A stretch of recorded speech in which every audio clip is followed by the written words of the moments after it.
இன்றைக்கி பார்த்தீங்கன்னா, காலையில ஒரு 8:30 இருக்கும். அந்த டைமில நான் டியூட்டிக்கு வந்துட்டுருக்கேன். அப்போ வந்து ஒரு விஷயத்த பார்த்து எனக்கு கொஞ்சம் ரொம்ப கஷ்டமாயிடுச்சு. என்னன்னா, ஒரு BMW காரு. நல்லா ரிச்சான பெர்சன் நெனைக்கிறேன். பட் எனக்கு தெரியல.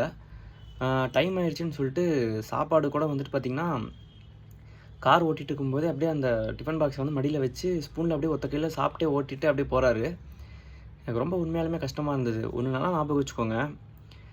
சம்பாரிக்கிறது எவ்வளோ வேணா சம்பாரிக்கலாம். சம்பாரிக்கிறது வந்து பார்த்தீங்க அப்படின்னா, ஒரு முக்கியமான ஒரு 3 விஷயங்களுக்காக தான்.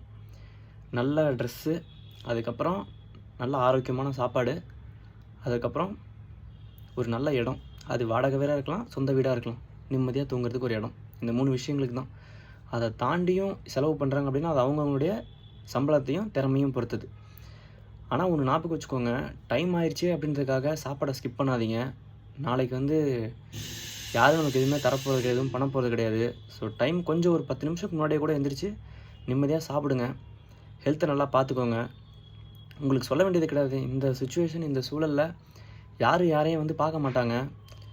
சும்மா ஒரு வாய் வார்த்தைக்கு சொல்லுவாங்களே தவிர வந்து நமக்கு நம்ப தான் இருக்கும்.